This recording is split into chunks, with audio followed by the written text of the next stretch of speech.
अस्सलाम वालेकुम। आज मैं आपके पास एक ऐसी हदीस लेकर आई हूँ जिसका जिक्र कुरान में भी है।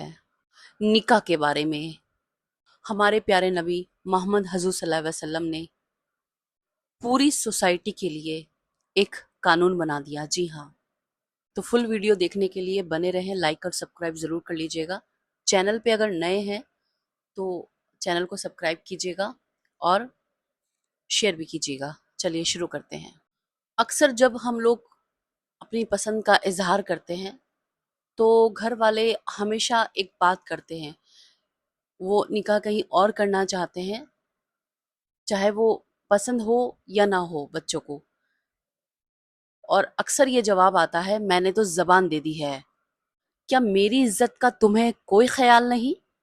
अगर तुमने ये शादी नहीं की जहां मैं चाह रहा हूं, ये पेरेंट्स अक्सर बोलते हैं, तो मेरा मरा हुआ मुंह देखोगे। शायद आप रिलेट कर रहे होंगे इस वीडियो को। और ये वो मतलब है जो आजकल हमारे घरों में यूज किया जा रहा है। माँ बाप अपनी मर्जी चलाते हैं और बच्चों को ऐसे रिश्ते में बांध देते हैं जहाँ ना दिल मिलता है ना रूह मिलती है। और हम लोग इसको अरेंज मैरिज कहते हैं। लेकिन इस्लाम में अगर इसमें रजामंदी नहीं, यानी कि अगर दो कपल्स में रजामंदी नहीं, तो ये जुल्म है। क्या आप जानते हैं, जिस निकाह को, जिस जबरदस्ती निकाह को आप अपनी इज्जत समझ रहे हैं, हमारे प्यारे नबी हजरत मोहम्मद सल्लल्लाहु अलैहि वसल्लम ने उसे रद्द करने का हुक्म दिया है। हकीकत जानने के लिए चलिए सीधा हम हदीस की तरफ चलते हैं। सही बुखारी की हदीस है, हदीस नंबर है 5186, आप सर्च भी कर लीजिएगा। सही मुस्लिम की हदीस है 1468। दोनों में इस बात का जिक्र है और बिल्कुल बात साफ है। हजरत अबू हुरैरा रदी अल्लाह ताला अन्हु से रिवायत है, हजरत मोहम्मद सल्लल्लाहु अलैहि वसल्लम ने फरमाया है, किसी विधवा यानी के बेवा का निकाह उसकी इजाजत के बिना ना किया जाए, या फिर किसी कुंवारी लड़की का निकाह भी उसकी इजाजत के बिना ना किया जाए। इस पर साहबा ने पूछा, या रसूलल्लाह, कुंवारी लड़की तो शर्म के मारे बोलेगी ही नहीं, उसकी इजाजत कैसे पता लगेगी? तो आप सल्लल्लाहु अलैहि वसल्लम ने फरमाया, उसका खामोश रहना ही उसकी इजाजत है। अब हमें यहाँ पर क्या बात समझ में आई, आप मुझे कमेंट करके बताइएगा। और इस बात को बहुत बारीकी से समझिए। खामोशी का मतलब हाँ तब होता है जब वो शर्म से चुप हो, लेकिन अगर वो ना कह दे या रोकर मना कर दे तो फिर उसकी खामोशी को हाँ नहीं माना जा सकता।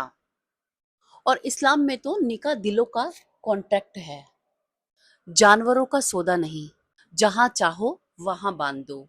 अगर आपको लगता है कि माँ बाप जो कर रहे हैं वो सही है, तो फिर ये चीज सुनो। सही बुखारी हदीस नंबर 5138 में जिक्र है, एक साहिबा थी, हजरत खानसा बिन्त खिदम रदी अल्लाह ताला अन्हु के वालिद ने उनका निकाह जबरदस्ती करवा दिया। जब वो उस रिश्ते से नाखुश थी, वो सीधा मोहम्मद हजूर सल्लल्लाहु अलैहि वसल्लम के पास पहुंची और शिकायत की। क्या नबी सल्लल्लाहु अलैहि वसल्लम ने ये कहा कि जो वालिद की बात मान लो? नहीं, आप सल्लल्लाहु अलैहि वसल्लम ने आप सल्लल्लाहु अलैहि वसल्लम ने उस निकाह को फौरन रद्द फरमा दिया। अब सोचिए, जब नबी के दौर में माँ बाप की जबरदस्ती नहीं चली, तो आज आपकी बिरादरी, आपकी नाक की हैसियत, और आज इस जबरदस्ती का अंजाम क्या हो रहा है, ये तो आप सबको ही पता है। फिर नतीजे देखिए क्या हो रहे हैं। शादी के बाद भी एक्स्ट्रा मटेरियल अफेयर चल रहे हैं, घरों में रोज के झगड़े हो रहे हैं, मारपीट हो रही है और तलाक, जिससे आपकी वही इज्जत खाक में मिल रही है जिसमें आपने जबरदस्ती नकामा बांधा था। तो माँ बाप, आप लोग भी अल्लाह से डरिए آپ لوگ اپنی اولاد پہ بھی وہ بوجھ نہ ڈالیں جس پر اللہ نے ان کو خود سے نکاح چوز کرنے کے لیے اجازت دی ہے۔ برادری کیا کہے گی؟ اس سے زیادہ یہ سوچے قیامت کے دن آپ اللہ کو کیا جواب دیں گے۔ یاد رکھیے نکاح کا مقصد سکون ہے، اور جہاں زبردستی ہو وہاں سکون نہیں ملتا۔ اور قرآن میں بھی سورہ نساء کی آیت ہے 4، اور قرآن میں بھی اس کا ذکر ہے، میں آپ کو ورڈز نمبر ڈسکرپشن میں ڈال دوں گی، جس میں اللہ پاک نے خود کہا ہے جو تمہیں پسند ہو تم اس سے شادی کر لو۔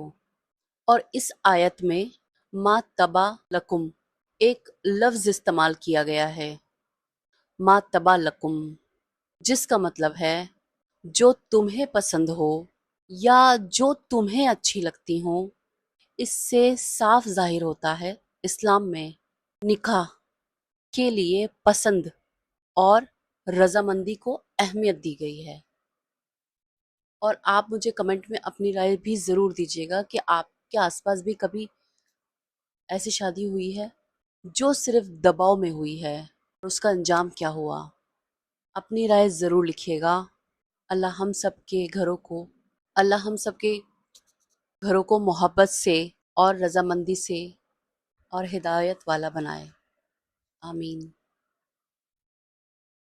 آج کا جو ٹاپک ہے آپ کو کیسا لگا آپ مجھے بتائیے گا ضرور، میں آپ سبھی کے کمنٹ کا ویٹ کروں گی۔ السلام علیکم۔